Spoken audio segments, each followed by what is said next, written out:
Hashem Naaseh v'Natzliach, Shiur Torah. Very big gratitude, Baruch Hashem, to Hashem for having us here. It's the first time we're here. Baruch Hashem, thank you for having me at Shaare, Ezra. Heard some good things about the place. Saw a few of your videos online, Baruch Hashem. Baruch Hashem, a prospering religious community is hard to find these days, especially in Florida. So Baruch Hashem, Ashrechem v'Ashrech Elkechem. As with every shiur, we always try to get something out of it, regardless of whether the community is frum or secular or in between. I always tell everybody in this generation, everyone has to do teshuvah. Every single person has to do teshuvah. Anyone who doesn't think he has to do teshuvah has to do a second teshuvah. One for the teshuvah that he really has to do, and the second one for not thinking that he has to do teshuvah. If you guys have any specific issues you want to talk about, you could always interrupt me in the middle. If nothing's prepared, everything is siyata d'ishmaya. And the reason why is because usually Hashem, when something comes out of the heart, Hashem gives you what to say, specifically for the tzibur itself. Sometimes I prepare something, I actually try to get the courage to prepare something, and then as soon as I show up, I forget everything, and Hashem tells me something else to say. So the shiur tonight will also be for Ilui Nishmat, Gabriela Bat Agatia. May Hashem judge her favorably, Bezrat Hashem. She unfortunately passed away this morning. And just a very, very big surprise. Someone that we knew, a very, very good woman, a tzadikah. Unfortunately for us, she's not going to be around, but Baruch Hashem, she's in a much better place. We're only days away or a couple of weeks away from Rosh Hashanah. And some people are preparing. Some people still don't know it's actually coming up. And the reality is that the Yetzer Hara's number one tool in every generation, but it seems like he's doing really well in this generation, as far as fighting us, is to confuse us. Constantly confusing us. There's not a lecture that I do, that someone at either the beginning, the middle, or the end doesn't tell me he's confused, or she's confused. Sometimes we're confused because of what we see. Sometimes we're confused because of what we hear. I heard that Rabbi so-and-so said this, so it's the opposite of what you're saying. I saw Rabbanit so-and-so look like this, and it's the opposite of what you're saying. And a lot of people are just confused. And that's why I try to tell everyone is that anytime you're ever going to make a decision, you should always have a source, a reason why you're doing anything in life. Because without a source, it's 50-50 chance. And Baruch Hashem for Am Yisrael for having a Torah. Torah is orah. Torah is the instruction set. Hashem Yitbarach gave us the biggest chesed in the world by giving us a Torah, which is an instruction set for everything in life, as you all already know.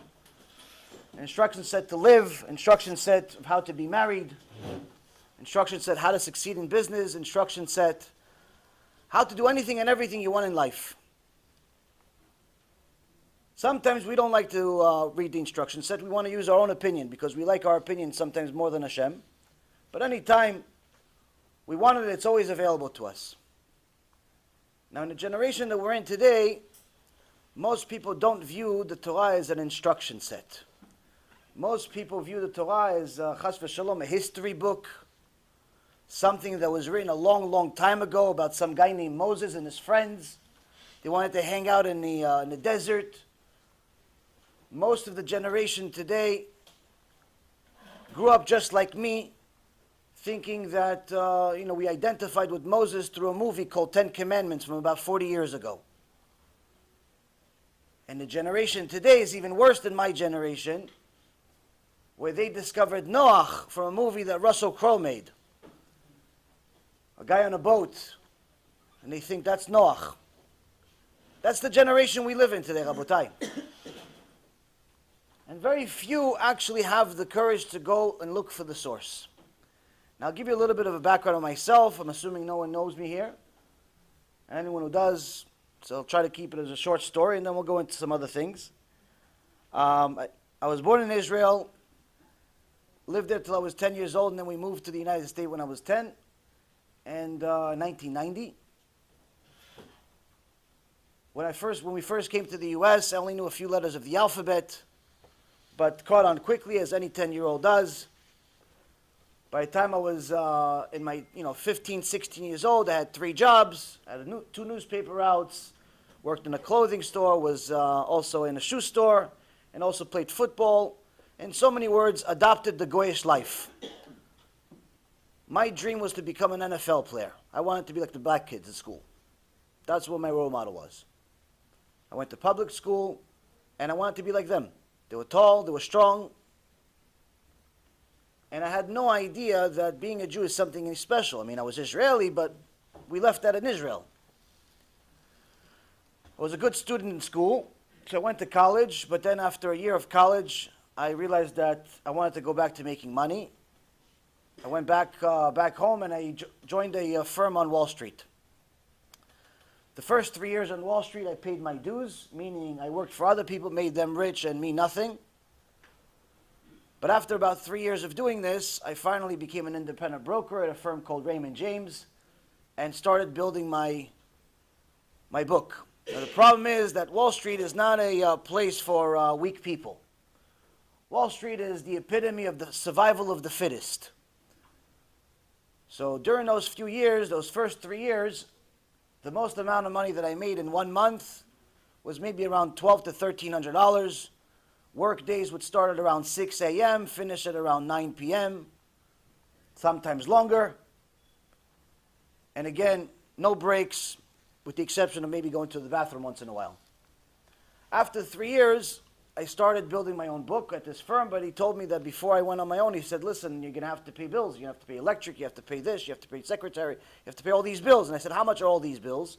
He said, it's going to be between $4,000 and $5,000 a month. I said, okay, well, that's about 4 times what I was making for the last 3 years. Kind of tough, but fine, no problem. He said, how are you going to get the money? I said, I have no idea. So, what is your intentions here? And he's in the business for 20 years, and I'm this little 20-year-old kid with long hair. And I said, to buy you out. I was very confident, very cocky, and also very naive. He found it interesting. He said, okay, go ahead. Just make sure the money is here on time. The first month went within actually a few days after I started, or maybe 2 weeks after I started. September 11th happened. Market crashed, even worse than what it was before. Wasn't exactly the best time in the world to do business in the stock market, but for me, it was the opportunity of a lifetime. And the reason why is because I had no clients, and everyone hated their broker. All I needed to do is call them and convince them that they hate their broker, which they already knew before I called them. And try to do something that no one else wanted to do, which is invest more, encourage people to invest more money in a down market. This is what I did, but during the first 6 months of the business, I was suffering, as literally not making any money. Any little bit of money I was making was giving this the branch manager. I had to borrow $1 from this guy Dimitri every day in order to get a coffee and a donut to survive for the day. Sneak on a bus, and this is the first 6 months. Days would start at around 5 o'clock in the morning, ended around 1 o'clock in the morning, because the one thing I knew I had more than everybody else is that I had work ethic. I figured they're in the business 15, 20 years. I'm only in the business for a few years. I don't have their knowledge. I don't have their skills, but I could work double. They work 9 hours. I'll work 18. And that was the idea. After about 6 months, I made my first $1,000. That was like a lot of money for me. And then the next month, $5,000. And next month, $10,000. And next month, another $10,000. Next month, $17,000. In November of 2002, I made $117,000 in 1 month. And after that, life would change. Then I would start making $50,000 or $100,000 a month. And by 2003, only 2 years after I started, I became the 3rd largest producing broker in the entire country. Where in a bad month, I would make $150,000 to $200,000. Broke company records and decided that it's time for me to leave the company and start my own. Started my own company, hired a bunch of kids that graduated school, some from Harvard, some from Princeton, some from wherever it was, and tried to replicate myself and build a firm. And over the next few years, build a substantial firm where I had to train over 135 people to become good salespeople. Because that's really the job. Most people think you go on Wall Street in order to invest in the stock market.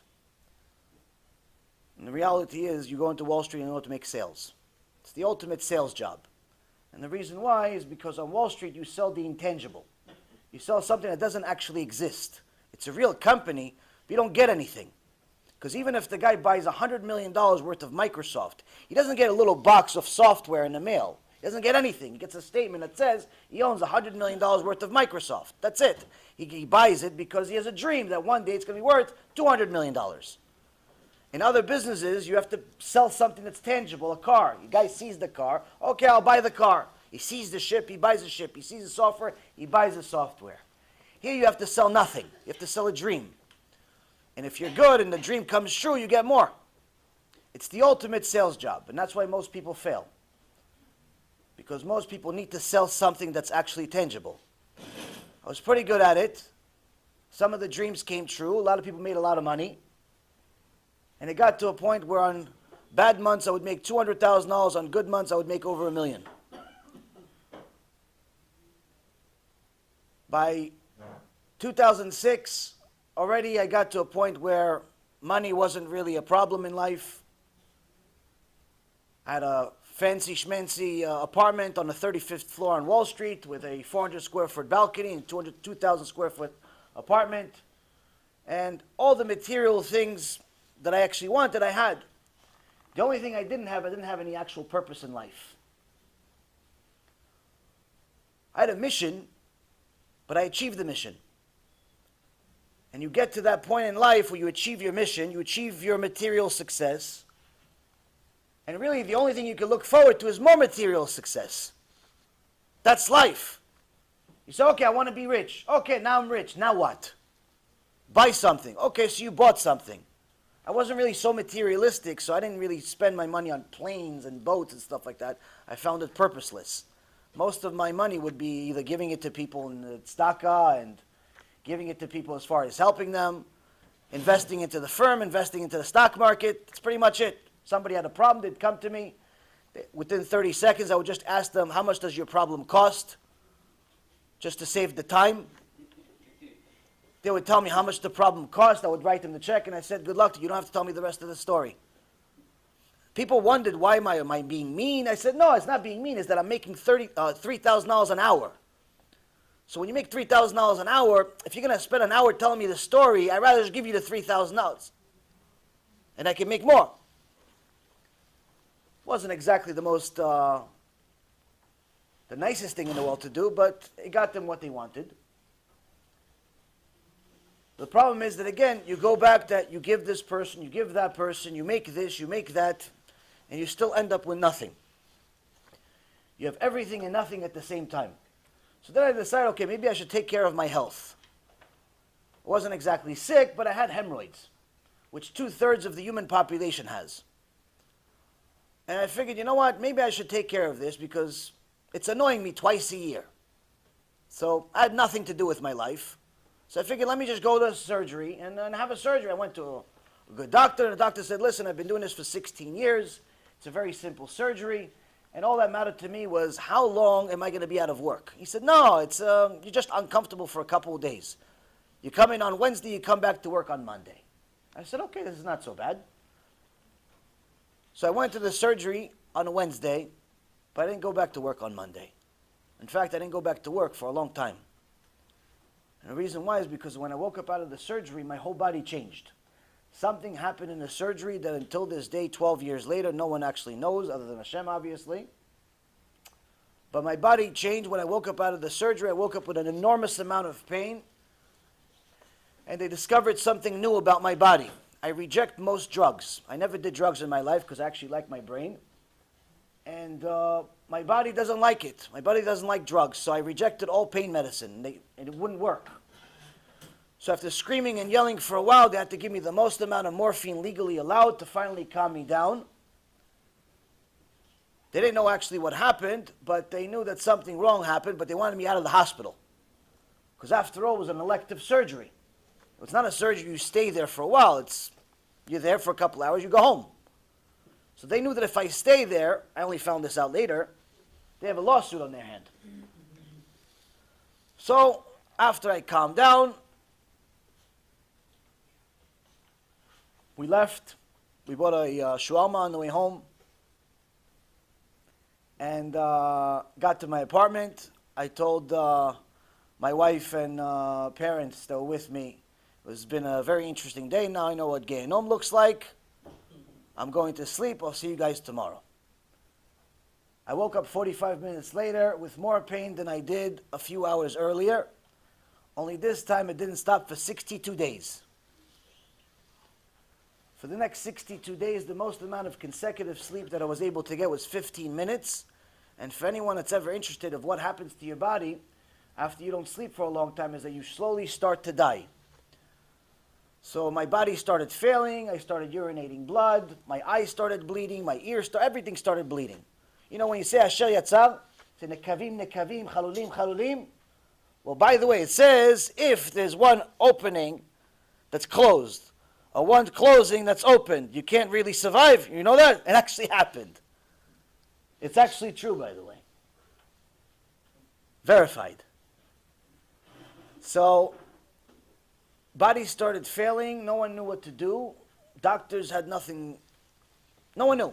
People just pretty much said, something went wrong. He's slowly dying, but we have nothing to do. Baruch Hashem, after about 2 months of this, my body started to come back to itself. Only had to take about 25 pills a day of painkillers to survive instead of a few hundred. And little by little started going back to life. Started going back to work. Couldn't really work much, but at least I could show my face. Business started going down. Market started going down. Friends started becoming enemies. Because when you're weak, all the vultures come. And sometimes the vultures call themselves your friend for a really long time. So, 9 months after that, I feel a pain in my leg. I thought maybe I pulled a muscle, but by the next morning, I'm in the intensive care unit. And they're telling me that I have an infection in between two muscles that if I had waited another 1 or 2 hours, it would have exploded, got into my blood system, and I would have died on the spot. We have to have an emergency surgery, and this one is much, much worse than the first one. This one actually have to be in the intensive care unit next to the people that are dying for the next couple of weeks. So a few people died next to me. We're comparing yelling and screaming. After a little while, I'm released. I go back home. Same thing. Painkillers, work. Try to crawl to work, for example, to walk from here to the end of the room, which to an average human being will take me about 3 seconds. Will take me about 15 to 20 minutes. And 6 months later, I have another pain in a different part of the body. And I'm back in the intensive care unit. And another surgery. Recovery, intensive care unit, painkillers, so on and so forth. And then 3 months later, I'm back again. If you noticed, the time keeps getting shorter and shorter between the two. Eventually it gets to the point where it's every month. And then eventually it gets to a point where I have to be at a doctor or a hospital every single week, 2 or 3 times a week. I'm in pain 24 hours a day, but it's not pain in one part of the body. The one thing that no one was able to understand is why there are recurring pain and infections everywhere in the body. It's not connected to the surgery. They can't explain it. There's no cure, there's no diagnosis, there's nothing. And since I had some money, I had some good doctors too. At least I thought. This continues for 7 years. For 7 years, 24 hours a day of pain and suffering. During this time, I can't really work. The business goes to almost garbage. Whatever is left of it, a few people take. The $20 million that was made was miraculous, but it was a bigger miracle losing all of it. Because everything that could go wrong went wrong. The stock market went down, the investments went down, everything went down. Hashem natan, Hashem lakach, Yishem Hashem mevorach. God gave, God took, may His name be blessed. But all this time, I didn't say all of these things. I wasn't exactly a smiley person. I actually got to a point where I didn't want to live. One day my mom realizes that the situation is getting worse and worse, and she decides that she wanted to call some rabbis to get some blessings. So even though I wasn't religious, I would go to shul a couple of times a year, donate a bunch of money to all the rabbis that would come to my office all the time.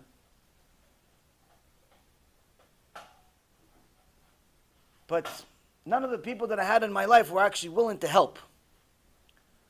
In fact, the one main thing that changed everything that I never said in any of my stories until today is something I only remembered recently. You know, as a person's mind gets cleaned up, Hashem gives him back his memory. Hashem gives him back some of the things that happened that he forgot. Some things that became part of his subconscious. There was a turning point before everything actually changed. During the last surgery, it was very different than any of the other surgeries, because every other surgery I got to a point where I knew what it was. I knew it was an abscess, I knew it was an infection of some kind, I knew they had to cut it, and I knew the recovery. I knew the whole thing already. It was enough times you get to know it. But this time it was different. This time the body itself, the skin changed. And it was in an area that you don't even want to imagine. And it was in a just changed the body in such a significant way. I said to myself, this is one I'm probably not going to make. And I went to the surgery saying I'm not going to wake up. I had this feeling that this is the last time. I had this feeling, this one, I'm not getting out of this one. Baruch Hashem, I don't think any of you, at least, ever thought that you're not going to wake up if you go to sleep. Hopefully. It's a terrible feeling. And it's the first time that before I actually they put the anesthesia in my system and I went to sleep, it's the first time that I cried and started realizing this is the time I have to tell everybody goodbye. My mom gave me a Tehillim. She said, why don't you read this one? Tehillim number 6. I haven't read Tehillim in years. I read Tehillim. I said, okay, might as well, I'm going to go meet him. Might as well talk about him right before I go. I woke up out of the surgery, surprised that I'm actually waking up, and they told me, sir, we have good news and we have bad news. I said, okay. The good news is we didn't have to do a surgery. I said, okay. So what's the bad news? We have no idea what's wrong with you. We have no idea what's wrong. We have no idea what this is. We have no idea how to cure it. I said, okay, I kind of like the good news. Went home, over time it went away. But at this point I realized that I have to do some cheshbon nefesh. I have to do some accounting, try to figure out what's the point of my life. Why did I get a second chance? One day my mom starts calling different rabbis all over the world, tries to get some people on the phone. After about 2 hours of calling and no one answers, a woman answers in Israel, and my mom asked for a certain rabbi, and she says, I'm sorry, ma'am, in Hebrew, it's the wrong number. There's nobody here by this name. And my mom starts hysterical crying because she's been calling people, rabbis for 2 hours. And finally she got a voice, a sign of life. And it's the wrong number, in the wrong country. And my mom starts crying, and Ishtabach Shemo La'ad, Hashem makes a miracle, and the woman on the other side of the phone happens to be a woman that identifies my mom's voice, even though they've never spoken on the phone before. And the reason why is because she's her niece, that she hasn't seen in many years. And she says, Doris, which is my mom's name. She says, my mom is in shock. She says, who are you? How do you know my name? She goes, I'm Pnina. I'm your niece. She goes, how did I get to you? I don't have your phone number. We've never spoken on the phone. She says, I don't know. But if you got to me, then obviously Hashem wants something. She says, why are you crying? She goes, well, as everybody knows, the whole family knows by now, my son is dying. I need somebody to give him a blessing. I'm looking to try to get to a big rabbi. He says, why don't you call my brother, Rabbi Ephraim? Aside from being a Talmid Chacham, he also lives a couple of doors down from Rav Avadia. Why don't you maybe connect you to the Rav? Maybe you can do something. She says, he'll talk to me? Of course he'll talk to you. Doda Doris. Your Aunt Doris from America. Everybody's going to talk to you. Why not? So she calls her Ephraim. He's of course in a kola, but he gets back to her. And little does my mom know that at this moment that she is trying to get me a blessing, I'm trying to contemplate how to say goodbye to her because I'm thinking of committing suicide. Once you have pain for 24 hours a day for about 7 years, you start to not really want to live much. She talks to Rabbi Ephraim, and I didn't know that he actually existed. When we left Israel, he was still a baby. He's younger than I am. And apparently I got to the end of my rope. HaShem gives you a test, but only ones you can handle. I got to the ones you can handle part. And then I got to the part where I can't handle. And Rabbi Ephraim asked my mom, does he speak Hebrew? She goes, yeah, he speaks a little Hebrew, sure. She goes, can I talk to him? He goes, no, he's not going to talk to you. He doesn't talk to anybody anymore. And at that very moment, I called my mom, trying to think, maybe I'm going to be nice to her, say goodbye, before I go to Neverland. But I hear my mom crying, and I ask her, who made you cry? And she says, Ephraim, why don't you talk to him, Rabbi Ephraim? I'm like, who's this Rabbi Ephraim? Why is he making you cry? He goes, no, he can help you, just talk to him. I said, just stop crying, tell whoever you want to call me, just stop crying. It's the worst thing in the world to hear mom cry. So he calls me, and right away we hit it off. He tells me, he goes, you ever heard the story of Yehuda and Tamar? I said, no, who's Yehuda and who's Tamar? And he tells me the story of Yehuda and Tamar. And I found it fascinating, especially when he told me some of the midrashim of how this is the root of Mashiach. And I found it very mentally stimulating. So I started asking him questions. Questions I always had. Now the amazing thing of a chacham that knows how to deal with the tzibur is that he makes you feel smart. Even though your questions are not so smart sometimes. So I would ask him a question. He's like, wow, what a fantastic question. You know who asked the same question? Rabbi so-and-so. He would tell me the name of the rabbi. 852 years ago, in this book, at this page, in this line. And I told him, I said, what are the chances he has the book of the question? He has the book right in front of him? Like, I didn't know people think like this. He has the book of my question. Wow, what a miracle. So he's giving me the answer of this rabbi that thought about this question 852 years ago on this page and this number and this. So I found it fascinating. So I said, okay, well, what about this other question? He's like, wow, what a fantastic question. You know, this rabbi, same exact question, 350 years ago on this book, on this page. I said, he has both books next to him. So I just kept asking questions just to see how many books he has in front of him. Because again, we don't see each other. And every book he had in front of him. And the page number. Something unbelievable. I thought I was smart. I had a very high IQ. I was a hedge fund manager. All this shtuyot that I thought was significant. And I felt like I was this big. So now, we spoke for an hour and 40 minutes. And after the call, I ran to my wife and I told her, he has the answers. She goes, who? Rabbi Ephraim. She says, who's Rabbi Ephraim? I told her who's Rabbi Ephraim. She goes, what answers? I said, everything. He has the answers to life. She says, good. Talk to him as much as possible. You've been looking for them. So the next Thursday at 4 o'clock, he calls me again. My wife becomes my bodyguard. No one's allowed to talk to me when Rabbi Ephraim calls. We speak for 3 hours. Same thing. I ask questions. He gives me answers with page numbers and makes me feel good about it. The next week we talk again. We speak for 5 hours. The next week for 7 hours. And then every week, Thursday at 4 o'clock, my office shuts down. And I speak to Rabbi Ephraim for 7 hours straight, asking him every single question that I could possibly imagine. Dinosaurs, aliens, questions that I didn't even know I had, questions that I had, questions other people had. Every question you can possibly imagine, I asked. People ask me, how do you know so much? I said, I don't really know so much. I just asked a lot of questions, and they gave me answers. But for the first time in my life, he gave me answers with a source. Not his opinion. I care less about people's opinion, because I like my opinion better than theirs. I want somebody else's source. Where did it come from? And he would give me the source. And little by little, I started realizing that I have to start changing my life. But for the first time in my life, I actually had a reason. I had answers. After 9 months of questions and answers, I started getting to the point where I started learning myself every day. Little by little started growing, little by little stopped caring about the market, stopped caring about business, because even though the market and the business was deteriorating and my health was deteriorating with it, I stopped caring.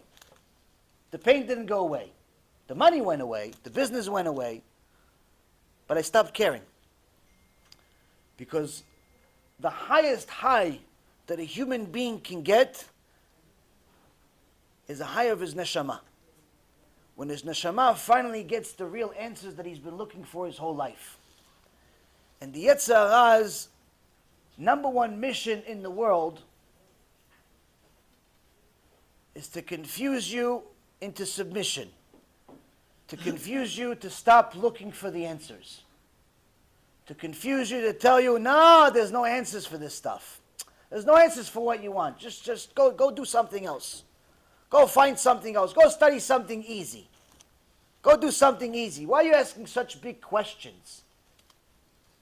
Like, people ask big questions, and as soon as they don't get an answer and somebody tells them, no, I don't think there's an answer to this, they just give up.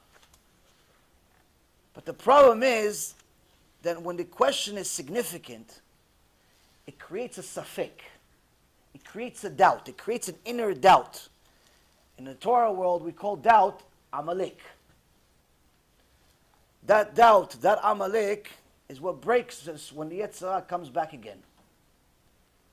When the Yetzer Hara comes back in different ways, whether it's money problems, health problems, marriage problems, kids problems, and every other problem in between, it's not the problem that breaks us. It's the Amalek that's been there the whole time. All of a sudden, the guy says, yeah, but where was God during the Holocaust? Yeah, but what happened to the world before God? And what happened here? And all these big philosophical questions. But by the way, all of them have answers. There's not a question that matters to our life that doesn't have an answer. If you want to look for it, you'll find it. When people ask, where was God during the Holocaust? All they need to do is look at this week's Parashat Ki Tavo. It says exactly where he was. He was the one pressing the button. It says, do it, do it, do it. Why?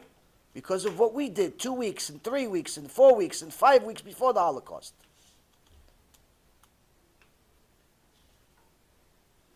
But when a Jew looks for answers and he can't find them and he gives up, the Yetzer Hara has this over his head as a tool that he's going to use at some point or another. And sometimes the Yetzer Hara can wait for a person for 5, 10, or 20 years with that Amalek inside him, and he never knew that's the reason. Once I started finding answers, I realized that there's a lot of people out there that also have the same questions. And the excuse of why they're not close to HaShem is because of those answers, because of those lack of answers. Like, for example, where is it says that there's dinosaurs or no dinosaurs in the Torah? The average person that doesn't learn Torah every day does not know. In fact, the average person that does learn Torah doesn't know. Why? Sometimes they don't ask it. Sometimes they ask, and the rabbi that they ask is not an expert in this particular field. So he doesn't know. So they think, oh, if my Rebbe doesn't know, that means that there's something wrong with the Torah, or there's something wrong with this, or there's something wrong with that. By the way, it says Taninim Agdolim. Taninim Agdolim means large reptiles, giant reptiles. That actually means dinosaurs. So the Torah has every single answer, we just have to look for them. And we can't assume that every rabbi is an expert in every single thing. Some rabbis are experts in halakha. Some rabbis are experts in Torah and science. Some rabbis are experts in other things, musal, and so on and so forth. Just like there's different doctors, there's different lawyers, there's different rabbis. This part I didn't know. But sometimes there are people that pretend. Sometimes there are people that pretend to be a lawyer just to collect a retainer fee. Sometimes there's doctors that pretend to be doctors because the name of the building is after them, but they don't actually do any medicine. They just collect. They do the administrative stuff. They graduated medical school 30 years ago, but they haven't performed the surgery in maybe 15 years. They have other people to do it for them. But the whole business is after the name. They pretend that they're doctors.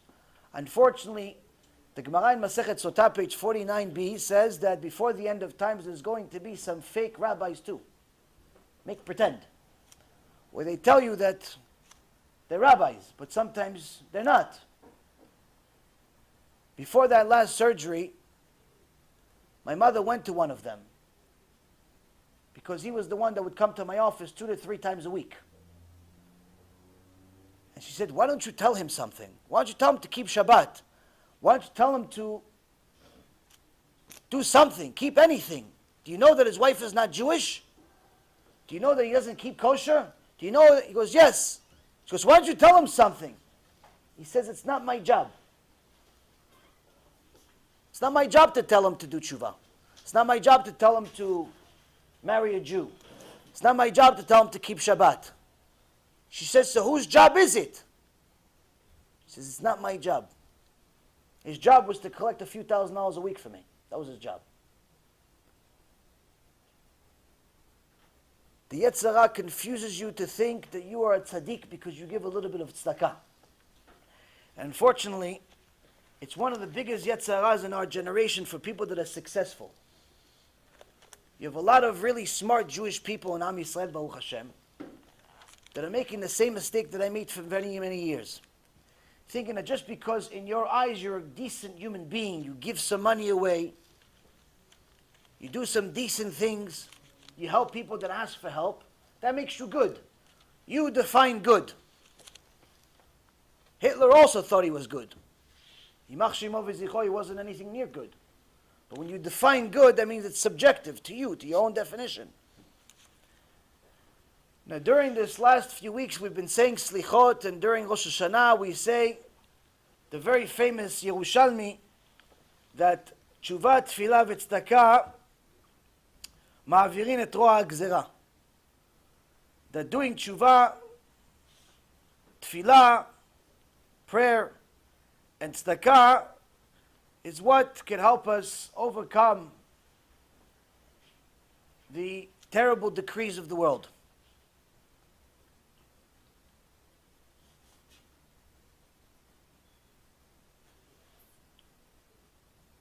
Now I asked, why is it that it has this order? Why is it teshuvah, tefillah, and tzedakah? Why isn't it tzedakah, tefillah, and teshuvah? And one of the chidushim that I had that explained at least my perspective of it is that if you look at Mishle, chapter 15, verse 8, Shlomo Amalek gives us the secret. He said, Zevach reshaim toivat Adonai utfilat yesharim retzono. Toivat Adonai derech rasha umeradef tzedakah ye'av. Musar ra le'ozev orach sonet tochachat yamut. Translation: the offering, meaning the korban of the rasha, of the wicked person, is an abomination to Hashem. But his desire is the prayer of the upright. The way of the wicked is an abomination to Hashem, but he loves the pursuit of righteousness. Stern discipline awaits for one who forsakes the path, and one who hates rebuke will die. Here Shlomo HaMelech tells us something very, very interesting. All of us know that we say in Tfilat Shachrit every day that since we don't have Bet HaMikdash anymore, our replacement of korbanot, of the offerings, is our tfilot. So Shlomo HaMelech says the tfilot of a rasha are considered disgusting in the eyes of Hashem.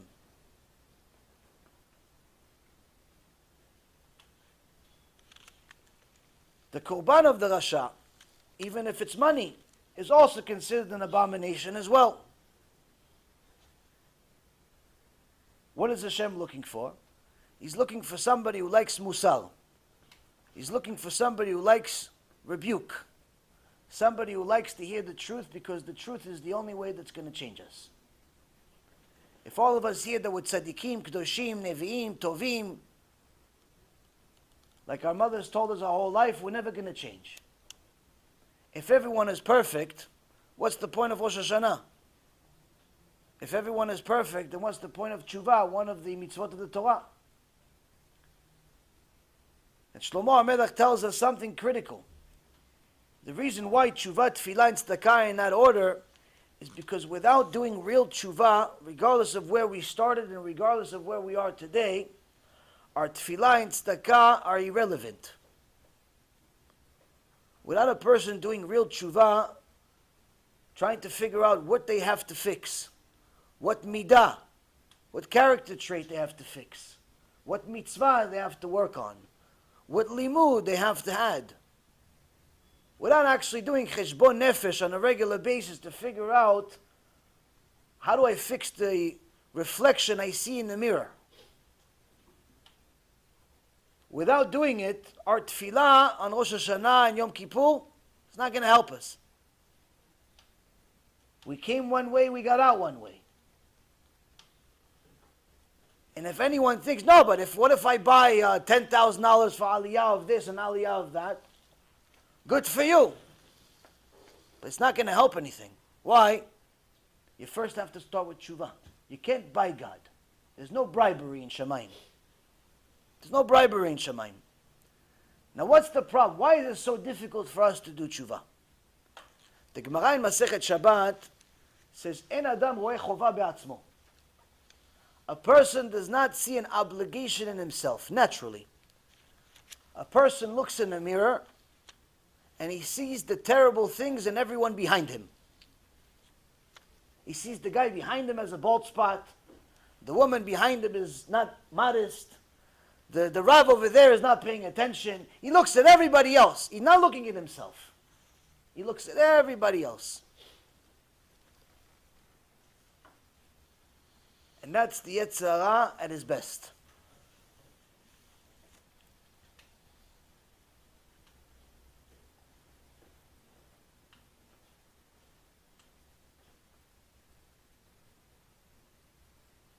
Rabbi Nachman in Breslev, alav shalom, said that people give tzedakah, people that give tzedakah to people that are not kosher, it's actually part of HaShem telling them that He doesn't want their tzedakah. Why? Because they haven't done teshuvah. He said it's similar to the sin of wasting seed. Anyone that has financial problems and they come to me for advice, the first question I ask him is not what business they're in. I don't care what business they're in. Why? I was in the business world. I know millionaires and billionaires in every business and broke people in every business. There's plenty of people that made millions of dollars selling dog food and Q-tips to hotel chains and little screws. And there's plenty of people that are broke selling buildings. The building they sold, it's $25 million, but by the time they sold it, they mortgaged their house 3 times. The commission only pays for what they have borrowed for the last few years. So looks can be deceiving. People will show you a professional, he's a doctor, he's a lawyer, he's a real estate broker, it doesn't make a difference. If Hashem decides this one's going to have money, he's going to have money regardless of how much he works. The Gemara in Masechet Rosh Hashanah, page 16a, and Betzah, 16b, says that Hashem Yitbarach gives us Parnassah, and He decides it on Rosh Hashanah, mi Rosh Hashanah ad Rosh Hashanah. He decides what Parnassah we're going to get. It doesn't say He decides what Parnassah we're going to get depending on our profession. You're going to give us this amount of Parnassah if you're a stockbroker, this amount of Parnassah if you're a lawyer, this Parnassah if you're a rabbi. No. He said He's going to decide a Parnassah regardless of what you work, regardless of what your profession is, and regardless of how much you work. Meaning whether you work 2 hours a day or 20 is irrelevant. Meaning that anyone who has a little bit of emunah is never going to work a minute of overtime. A minute more of overtime, not a minute more. People say, no, I'm working tonight. I can't come to the shiur. Why, you don't believe in God? We need 2 shiurs for you. No, of course I believe in God. I'm just doing my ishtadlut. What ishtadlut? You need to help God? What kind of God do you have? My God doesn't need any help. Shtabach Shemolat, since I retired from Wall Street, I never needed money again.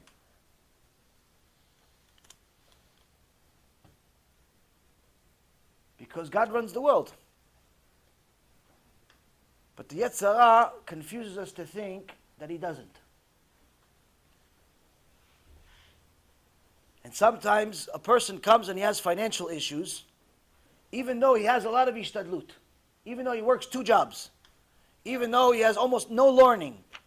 He has no time to learn, he has no time to teach, no time to eat, no time to family, no time for nothing. He's only working all day, but he never has any money. You ever meet those people? They don't stop working, but they never have any money. There's plenty of those people.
They have a lot of work, but no bracha. Because Hashem tells us He's going to give us as much help based on our ishtadlut, but based on our emunah also. Your ishtadlut is dependent on how much emunah you have. Someone asked the Rav Ovadia alav shalom, how much should I work for the Rav? He says, depending on your emunah. He says, what do you mean for the Rav? He says, if you have emunah of 100%, go learn 100%. If you're katon be'emunah, you have little emunah, little baby emunah, then you have to work and go make money. The Gemara in Masechet Brachot has Rabbi Eliezer ben Horkinos, the rabbi of Rabbi Akiva, say, someone that asks, what am I going to eat tomorrow if he already has food today, has little baby emunah, katon be'emunah. Why? If Hashem gave you food today, why are you questioning him about tomorrow? Did he fail you today? Do you actually have a real reason to ask? But people have questions about parnasah all the time, and it's the number one tool that the Yetzer Hara uses against them to convince them to not come to the shiur Torah, to convince them not to study Torah with the Rav, to convince them that they don't have time for God. Even during prayer, you're going to see sometimes, chas v'shalom, not here, but I know in other places I've been, even sometimes you see people playing with the phone during tefillah, during the shiur, during everything. It's like if they don't make the sale on eBay now, in the middle of tefillah, in the middle of the chazarat hashatz, it's not going to happen. They have to do it now. And I always ask them, if God is on your phone, why don't you go into the phone? Go pray to the phone.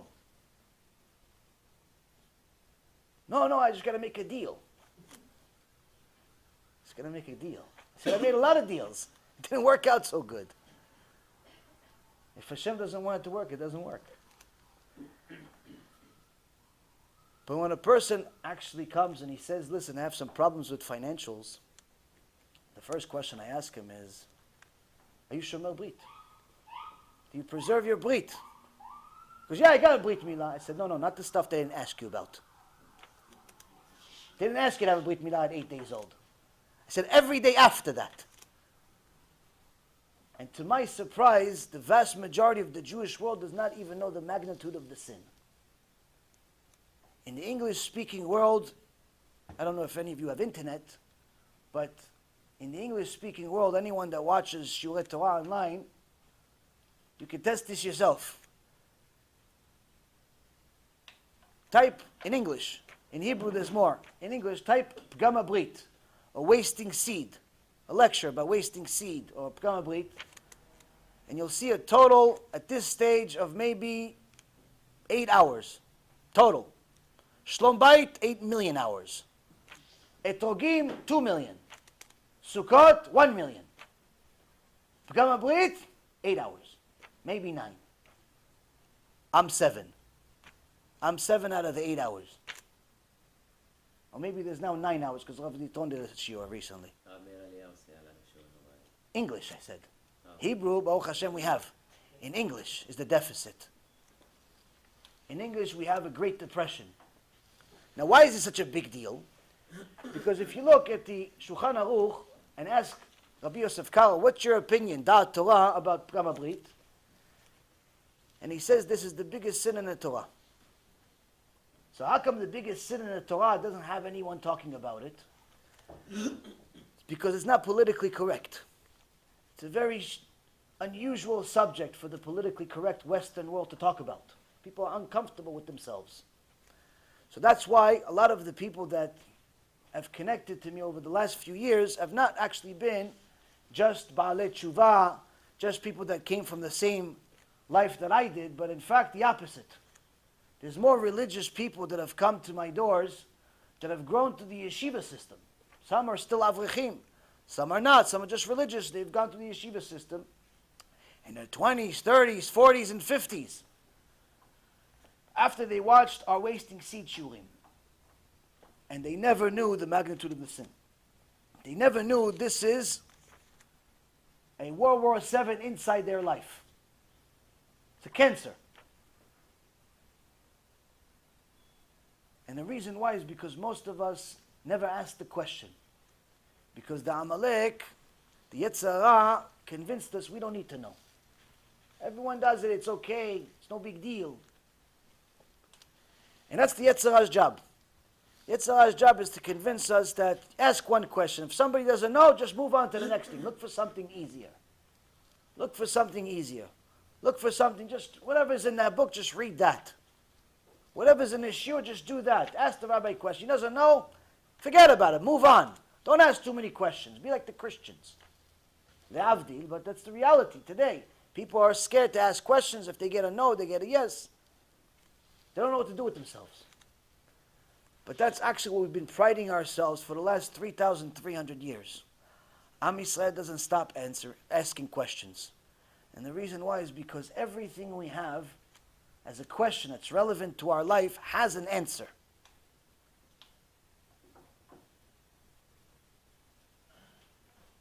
Now some people ask a question of what do I do with relatives that all of us have and friends that all of us have that are not keeping Shabbat. Do I invite them to Shabbat? Do I not invite them to Shabbat?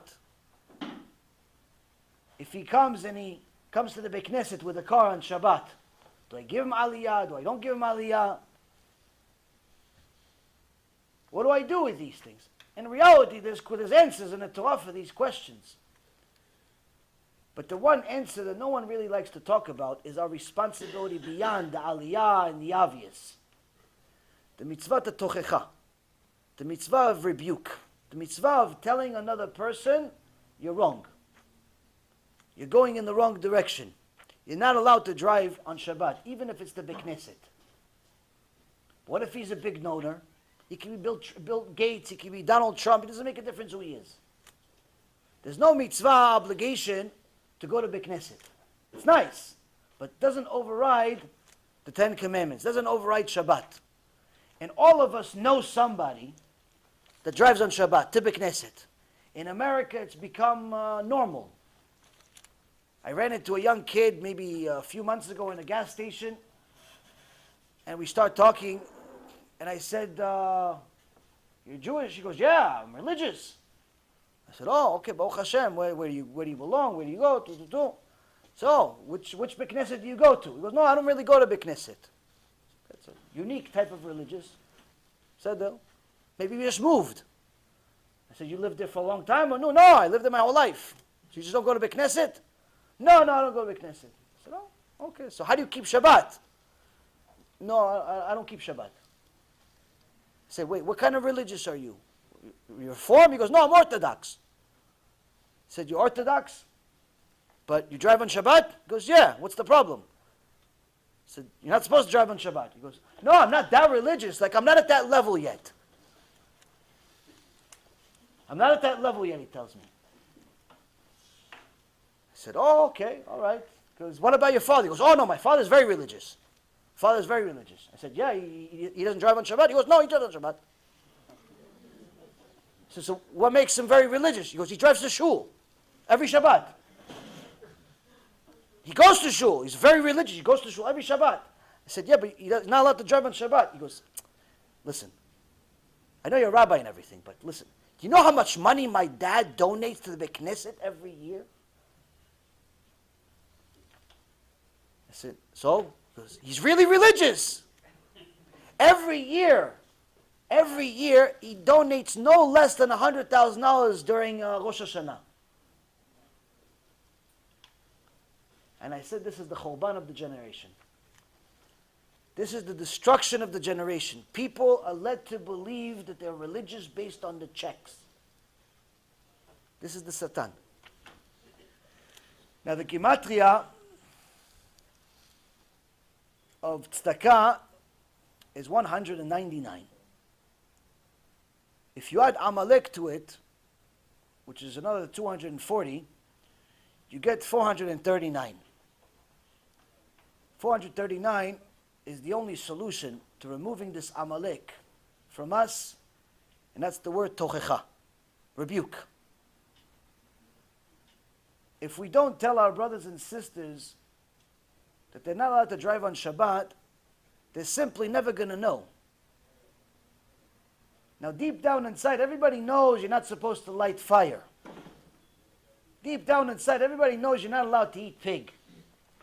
Deep down inside, everybody knows that you're not allowed to do certain things. It's just that they don't know the price.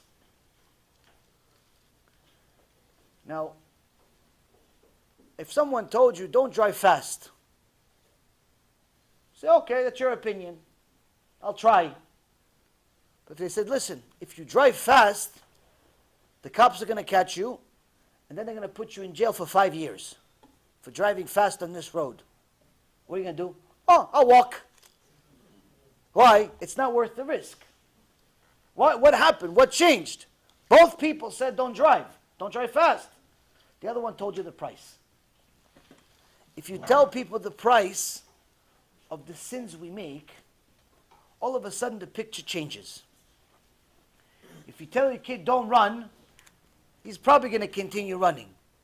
If you tell him, if you don't stop running, you're not going to go to play with your friends, you're not going to do something. If you put a price onto it, all of a sudden he stops running. All of a sudden he's a little tzaddik, a little Rabbi Akiva. Why? There's a price.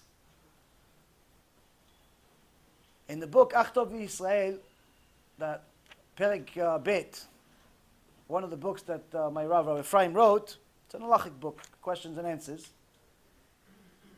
He answers the question is, what is the deen of a Muslim? Is he a Oved Avodah Zarah or no? Is he an idol worshiper or no? And he brings several sources, one of them being the Rambam. The Rambam discusses the halachot of Avodah Zarah, and he says the Ishmaelim, they're not of the Avodah Zarah. They don't worship idols. They're not like the Christians that have shituf and have split God into 3 Bar Minan, and their whole religion is based on Avodah Zarah.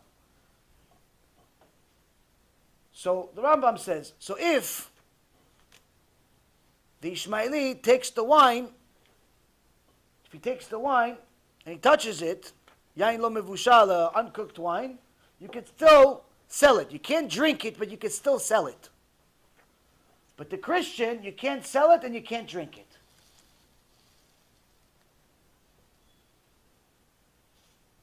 A Jew that's a mechalel Shabbat, even if it's your brother, even if it's your father, even if it's your mother, even if it's your son, even if it's your favorite person on earth, a Jew that violates Shabbat doesn't have the deen of the Ishmaeli, of the ISIS member. he has a deen that's worse than him. He's considered worse than an ISIS member. He's considered like the Christian Hashem Rachem. But we have brothers and sisters, almost 20 million of them. Almost 20 million Jews in the world that we know of. Only 2 to 3 million of them actually keep Shabbat. Which means that 17 million of them have the deen of a Oved Avodah Zarah. How could this be? How could so many of our cousins and brothers and sisters have a deen worse than ISIS? And very few are saying anything. The reason why, Rabotai, is because at the end of days, the same Gemara in Masechet Sotah, page 49b, says that in the end of days, people are going to hate the truth. V'chutzpat izgeh. There's going to be a lot of rude people. There's going to be a few people with truth, but they're going to have a lot of enemies. And the only thing that we can rely on is Avinu Shebashamayim. Now the good news is that Avinu Shebashamayim gave us exact instructions of what to do. He didn't say, oh, trust me, I'll take care of everything. He didn't say that. What did he say? He says, I gave you an instruction book. In the instruction book, if you look at the order of mitzvot that the Rambam gave us, that he took from the Torah, the fourth mitzvah is Yirat Shamayim. Fourth mitzvah is Yirat Shamayim. Why? Yirat Hashem I Otzaro. The fear of Hashem, that's his treasure. Why is the fear of Hashem his treasure? Because the first treasure he gave us. Which treasure? Shabbat. After he gave us the treasure of Shabbat, what does he have left? He has Yirat Shamayim. How do we exercise Yirat Shamayim? First and foremost is our own teshuvah. Second step is fulfilling the Torah. Which mitzvah is the most difficult for this generation to fulfill? Mitzvah tochecha. The mitzvah of rebuke. The mitzvah of telling our brothers and sisters, I love you, but I have to tell you the truth. I love you, but I have to tell you the truth. What's the truth? Truth is you're going in the wrong direction. You're not allowed to marry this woman. You're not allowed to marry this man. You're not allowed to eat this. You're not allowed to eat that. You have to be a little annoying. Why? It's the only way they're going to change. There was one person that told me that I was very, very annoying. And it's not really nice to hear that you're annoying. Especially when you work really hard. You work 20 hours a day trying to help people for free. No one pays you anything other than Hashem sends you money miraculously every day. Somehow the bills get paid. Somehow you're more comfortable working for free than you were working for making $500,000 a month. So the last thing you want to hear is that you're annoying. Figure, thank you, Chazaku Baruch, something. No, this lady says, you know, you're very annoying. I said, okay. And then she continues. She says, and I wanted to thank you. And I said, oh, that's good. It's a good story. Should have started with the thank you. You're annoying. Figure of speech. I said, why thank you? He says, because if you weren't annoying, I would have never changed my life. If you didn't constantly remind me that my direction is wrong, I would have never changed. A woman had discovered almost 3 years ago that she had cancer. A different story. She just published the story on our website, bezrathashem.org. We have a section in the website called teshuvah stories. And some of the people that have done teshuvah write their story. It's very motivating. So she wrote this story, and she said a few years ago she discovered that she had cancer. And the doctor told her, I'm sorry, ma'am, it's terrible, it's horrible, you have 6 months to live. She cried. After she finished crying, she figured, what am I going to do? Okay, maybe I should go to Israel to at least, if I'm going to die in 6 months from now, at least see Eretz HaKodesh. So she went to Israel. She went to the Kotel. She cried hysterical.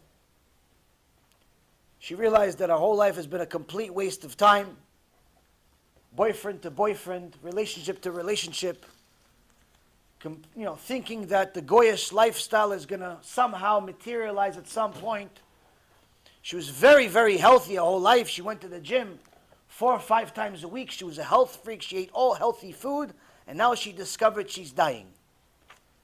And she's not even 40 yet. She never got to be married. And she never got to have any kids. But now she was crying to HaShem because she realized that her whole life has been one big waste. When she came back from Israel, miraculously 2 days later, she got a phone call. And the doctor said, listen, woman, we don't know exactly what happened, but somehow there's an opening for you to have a surgery immediately. She said, this was the biggest miracle I've ever witnessed, because usually it's at least a 1-year time frame waiting for this surgery. Meaning that's why they gave me 6 months to live. There was no way to fix it. There was no way to have a surgery. But now I'm going to have a surgery. They had a surgery. She woke up out of the surgery and a different doctor shows up and he says, I heard you went to Israel. She says, yes. He says, I don't know who you prayed to and I don't know what you did. But somehow they took the cancer that spread all over your body and they put it in a little dot. And I took it out and you're completely healthy now. You don't even need chemo. But she admits, after she had this nice recovery, what did she do? Did she do teshuvah? Did she start keeping Shabbat? Did she stop dating and doing everything that a goy does? Even if he was born a Jew? No, nothing changed. Why? No one told her to change. No one told her, listen, maybe you should do chatanu, avinu, pashanu, and start keeping something. Maybe. No one said. So she continued going back. But a year later, she said, maybe I feel bad about myself. I don't know why, but I feel bad. I feel terrible. I'm going to go to the Kotel again. She went to the Kotel again. And she cried hysterical again. But this time she was not crying for a physical recovery. This time she knew there's something wrong with her neshama.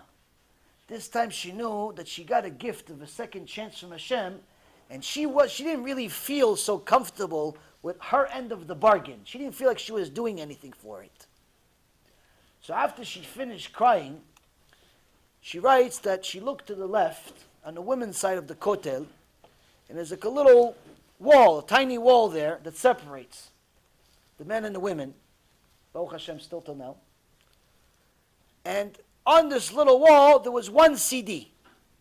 There was one CD. There wasn't like hundreds of CDs. There was one CD. And it happened to be in a language she understands, English. She looked at the CD, says, it says from Wall Street to the Western Wall. This looks interesting. So she asked, who does this belong to? So some lady says, take it, it's yours, it's yours. For me? Yeah, it's for you. Okay. Somebody gives you a gift, you take it for free, why not? Same price. She says, I put it in, I never took it out. My whole life changed since then. That's the CD you have in front of you over here.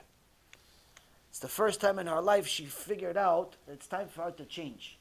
It's time for her to wake up. It's time for her to do teshuvah. Cancer didn't scare her enough, but the CD did. Not that there's some gruesome details in the CD. It's the same thing like this shiur. It just reminds you of the things you already know inside you. But no one reminded you for a while, so maybe you forgot. Like the Ramchal says in the beginning of Mesilat Yesharim, he's not giving any chidushim. He's just telling you things that you already know, but you lo yitbonen. You didn't really think about them too much for a while, so it's easy to forget. Rabotai Yekarim, during this Rosh Hashanah, Be'ezrat Hashem, you're going to see a lot of people you don't see the whole year. You, Baruch Hashem, you don't really look like you need to do some big teshuvah. You need to do little teshuvah. Everybody needs to do some teshuvah. Everybody here looks like a shomer Torah, shomer mitzvot, shomer Shabbat. Be'ezrat Hashem, shomer abrit. If not, watch my lecture, you'll start. Everybody here, Baruch Hashem, looks like tzaddikim kedoshim. But you're the minority. You're the minority. You only have one rabbi. How much could he do? You need to also tell people. Why?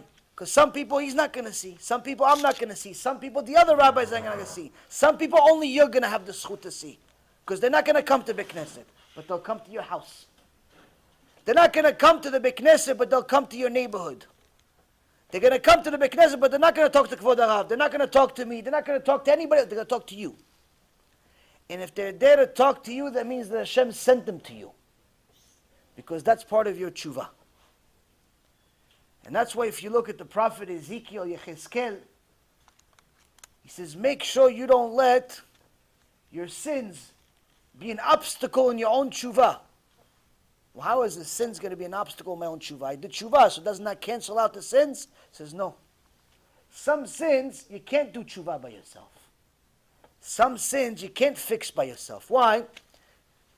Some sins are too big to fix by yourself. So for example, someone that didn't grow up religious, like me, even though, Baruch Hashem, you keep Shabbat today, when you show up to Shamayim on Yom Adin, they say, sir, good for you. You kept Shabbat every day this year. Shtabach Shimo, good for you. There's still a problem in your account. Why? What's the problem? You didn't keep Shabbat for the first 30 years. There's still a deficit in your account, sir. There's still a deficit and you're still missing Shabbats in your account. Okay, but I'm keeping now. Good. Even if you keep for another 7 years, that's good. We're not complaining about that in Shamayim. We're just saying there's a missing Shabbat for 30 years. There's still a missing account. There's a deficit in the account, sir. You have to pay the money back. So what do you do with such a thing? I can't go back to the past. The prophet Yechezkel says, don't let your sins be the obstacle in your own teshuvah, meaning that the only way to do teshuvah for certain sins is by getting somebody else to keep it. The only way to make up for that loss, that deficit that we have in our past of things we didn't do until we learn them, is by getting somebody else to keep that mitzvah. When somebody else keeps Shabbat, because you told them that if you drive on Shabbat, you're considered a goy, because you told them that if you keep Shabbat, then you become part of Am Yisrael, but if you don't, you're considered, your Judaism is on suspension, and things like that shake the heart. No one wants to have their Judaism on suspension, even the atheist. Now, if you tell them you keep Shabbat, you're going to make a lot of money, technically you're lying to them. And the reason why is because a lot of tzaddikim that keep Shabbat and they're broke. Telling anyone that they're going to keep Shabbat and they're going to get reward in this world is only bound to fail. People try to sell Judaism like it's a business.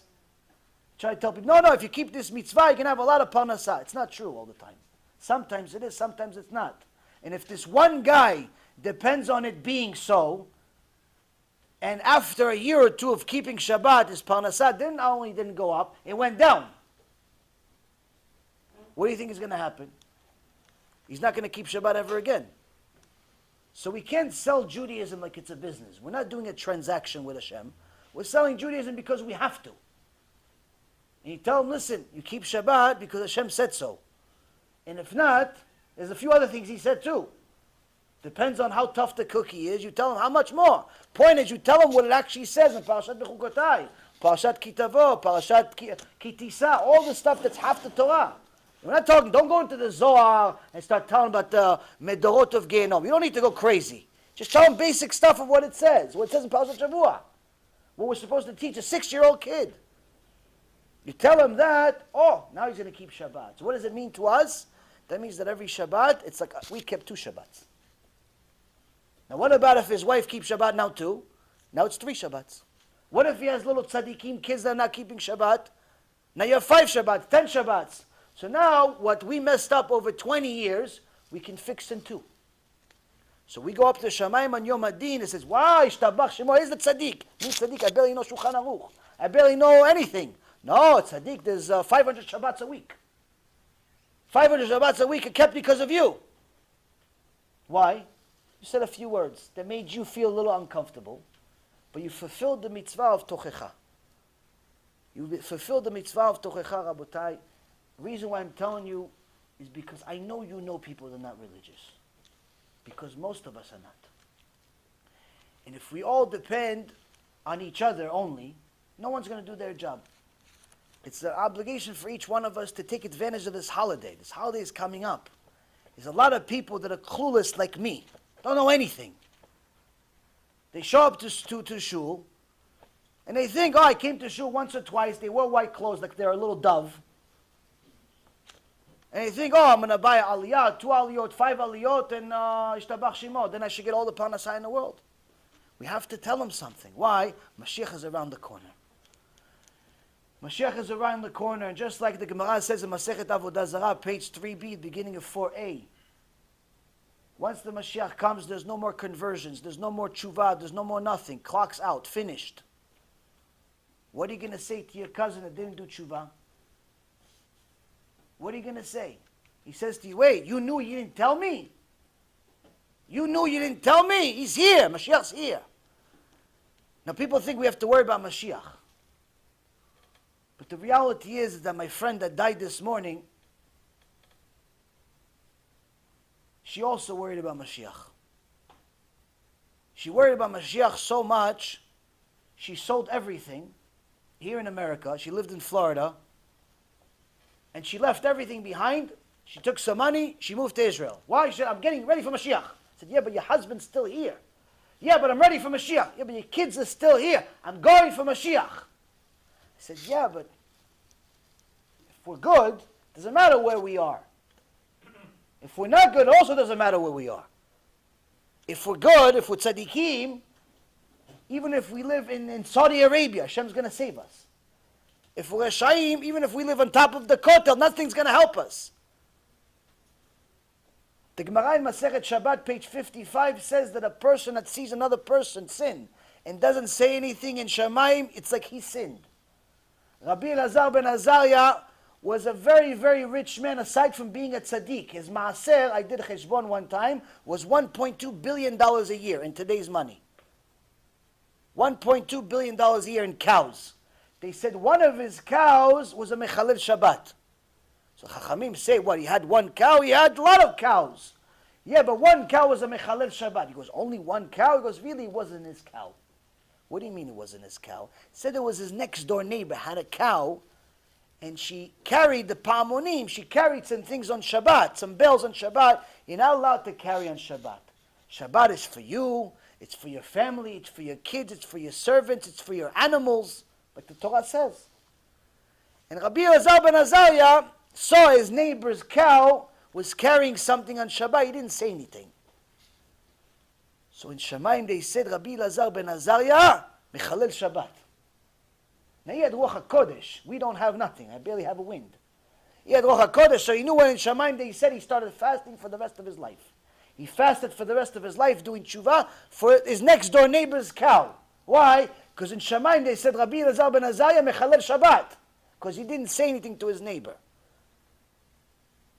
Rabotai, we have friends, we have family, we have neighbors. Everybody knows at least one person. It's a mechalel Shabbat. Let's try to arrive in Rosh Hashanah with a game plan to try to get one other person to start keeping Shabbat. One other person to start keeping something significant. Not just keeping tzedakah. Tzedakah is good. But without real teshuvah, tzedakah is nothing. This is the reason why anytime somebody says, I want to speak, just get me people, I don't need money. You have a lot of money, I have nothing. I lost every single penny. Every single penny I had, I lost. Literally, went to negative balance. I said, so how are you going to survive? I said, God runs the world. So how come you don't want any money? The homeless speaker gets $900 for an hour of speech. How come you don't get any money? I said, because the Yetzer Hara likes money. But he doesn't like me. So if I tell them I'm going to take money, then what are they going to say? Say, no, we have a tight budget. We have a tight budget. So what's going to happen? No one's going to do teshuvah. No one's going to invite. No one's going to do anything. I'll be sitting at home looking at my computer and say, oh, wait, I wish I could help them and them and them and them. Okay, let me just continue reading. Like I'm Rabbi Shimon Bar Yochai in my me'ara, my cave, by myself. Rabotai Yekarim, there's 20 million of us who don't even know what Shabbat is. Sometimes even if they're already keeping Shabbat, they don't know, they're not allowed to certain halachot. This Rosh Hashanah, if 1% of what I said meant anything to you, forget my story. My story is just the living details of what happens when you don't listen to HaShem and you have a tough head like mine. Warning, warning, warning, it gets worse and worse. I saw hell. I know what it looks like, really, really good. That's why I'm so scared. I'm scared it's going to happen to more people. The reality is we don't have to be worried about Mashiach. Because each one of us, Hashem Yachem, can be like my friend, where we have our own Yom Adin today. She was worried about Mashiach in the future, so she went to Israel. Mashiach arrived early for her. I want to make sure that when I go up there, whenever that is, whenever Hashem decides, I'm going there, I tried my best. Anyone I knew, I told him something. Anyone I knew, I told him Shabbat. Anyone I knew, I told him keep Tarat Mishpacha. I told him something. I don't know that much. I don't know that much at all. But whatever I know, I told them. Why? When I go up to Shemayim, I say, hey, you know what? We gave you a mouth, you used it. We gave you a talent, we used it. We gave you some money, you used it. You have some Torah, Baruch Hashem. Share it with the public. Share it with people. What's the worst that's going to happen? They're not going to listen? They're already not listening. Everyone that's worried about, oh no, but maybe they're going to get cooled off. Someone that's ice cold doesn't get cooled off. Somebody came to the Lubavitcher Rebbe, Alav Shalom, and said, Kvod Arav, I have an issue. What if I tell my friend to keep Shabbat, and he doesn't want to listen, and he gets angry at me, and he gets frustrated at me, and he curses me, and da-da-da-da-da. He says, listen, let's imagine that you have this friend and you're roommates, and you're both in a room, and one day your friend, he comes home Tisha B'Av. You know, Tisha B'Av mood, you wake up Tisha B'Av, you go to sleep Tisha B'Av in bad mood. Some people are like that all the time. He comes home, Tisha B'Av, he's in a bad mood, he says, listen, I'm going to sleep, don't wake me up. You're saying, don't wake me up? That kind of attitude, what did I do to you? Don't wake me up. Don't wake up, you tell him. What, you tell him? Don't wake me up, you're taking out all your anger on me. You get all frustrated, he's all frustrated, he goes to sleep, you leave the house. You go downstairs. The Lubavitcher Rebbe says, but by the time you get downstairs, you smell smoke. You turn around, you see, there's fire. There's fire. What are you going to do? I'm going to go tell my friend. Oh, okay, so you run upstairs. You run to your friend. You run to your friend. And then you go wake up your friend, right? He goes, yeah, but your friend told you not to wake him up. Your friend told you, don't wake me up. He's going to get angry at you. Because who cares if he gets angry at me, Kvod Arav? I have to wake him up. Why are you going to wake him up? Because I'm going to save his life. It's the same thing with teshuvah.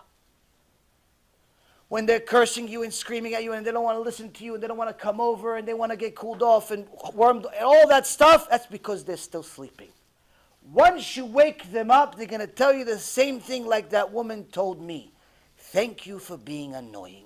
By the way, that woman is my wife. Any questions? As soon as you invite me again. Yes? When you started to get all these problems, were you keeping kosher? No. I was keeping kosher my own version. When I found out what kosher was, I realized I wasn't keeping. So I was keeping kosher, meaning I wasn't eating meat and pig outside. I would eat kosher meat, but I would eat non-kosher cheese and pasta and things outside. The problem is that once you learn the kosher laws and you also learn a little bit about food, you realize that, for example, if you go buy pizza at a non-kosher place, not only are you eating non-kosher dairy, which you're not allowed to have non-kosher dairy as a Jew, but also you're eating milk and meat, because part of the sauce and the cheese of the goyim is made from meat. That's why if you go to the regular supermarket, you'll see that the cheese aisle, the kosher section, has like 5 parts, 5 different brands. Non-kosher, 500. Because they use a lot of different parts, ingredients that we're not allowed to use from the stomach of the pig and other animals that we're not allowed to use. So when you eat non-kosher pizza, you're actually eating non-kosher meat. Same thing with other things. For example, if you go, a lot of people think that if they go to a non-kosher place, they're going to have salad. I'm going to go to have salad. What's the big deal with salad? As a matter of fact, salad is sometimes worse than eating pig and cheese. Bacon, egg, and cheese. Why is it worse?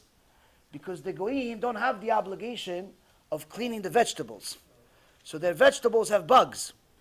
Every vegetable, all vegetables you buy, they have something on it. There's a worm or maggot or something's on it. The goyim don't wash it like we do with soap and with salt and so on and so forth. They just wash it superficially, throw some water on it to make it look sparkly. By the time you realize you ate the worm, it's already inside your stomach. So for them, it doesn't matter. They like worms. Sometimes they even eat it. There's actually a new food. There's a new food in America. There's a new protein shake in America. The new thing started that they actually take a bunch of cockroaches and they make a protein shake. I'm serious. There's a new company started in the last year and a half that they make protein shakes out of cockroaches in America. It's a multi-million-dollar brand. Delicious. The point is, Rabotai, is that for the goyim, eating bugs is not a big deal. For us, it's 6 sins. It's like eating pig 6 times. So that so-called salad from a non-kosher place is actually worse than eating pig. So that's the type of stuff that I did, not knowing. I didn't do anything intentionally against God, but the reality is that Shgagat Talmud Ola Zadon. The Mishnah in Pirkei Avot says that if you make a mistake as a result of not learning, in Shemaim they don't count it as shogeg, as accidental. They count it as mezid, as if you did it on purpose. And the reason why is because you didn't study Torah on purpose. You didn't learn what to do on purpose. So, just like, for example, the civil law, le'avdil, but the civil law, if you drive 150 miles an hour on the highway, and you're from out of town, and they tell you, listen, sir, we're going to take your license, we're going to send you to jail, we're going to do all these things. Why? I didn't know. I can't drive 150 miles an hour here. Sorry, sir. Your ignorance is not going to save you. Your ignorance is not going to save you. It doesn't make you innocent because you don't know. You were supposed to know. Why? Because once you subscribe to have a license, you have an obligation to know. Once you subscribe to be a Jew, you're obligated to know. You're obligated to know. And that's the thing. None of us can go up to Shammai and say, I didn't know. There's no such thing as I didn't know. We have to know. That's why all of you are here. That's why we're all here. We're here to know. You have Baruch Hashem rabbis to teach you. Actually, so there's a few rabbis teaching Baruch Hashem. There's a lot of Torah here. Key is to know and then to share. Anything else? Beseder Be'ezrat Hashem, you have all a Shana Tova, Shana Metuka, Gmar Chatima Tova. Be'ezrat Hashem, we continue to publicize the Torah to get Am Yisrael to do teshuvah. Baruch Adonai Le'olam, Amen ve'Amen.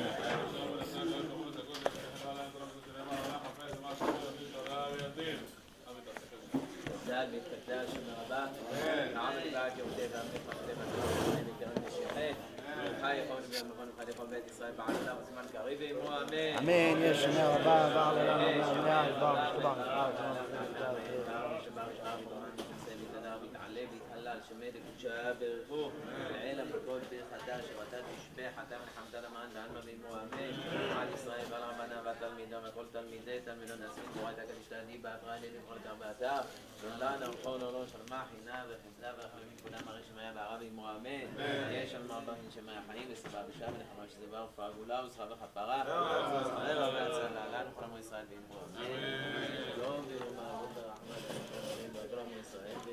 Amen. It's good to mitzvot. Guys, there's free CDs. When anyone wants CDs, please take for yourself to share.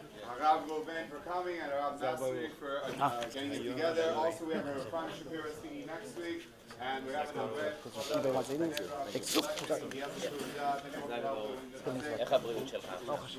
See, I'm talking. Is your company was called Raymond James? Used to be, yes. Oh, we also have Kiruv in the back.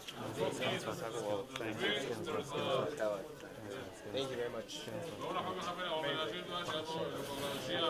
חזק וברוך כבודה, תגיד גם לבתיה, יישר כוח על כל הכבוד. כן, ברוך השם. flying high. כן? צריך עזרה, הרב. צריכים עזרה. עם ישראל צריכים עזרה. צריכים להתעורר. תודה לכל. כן.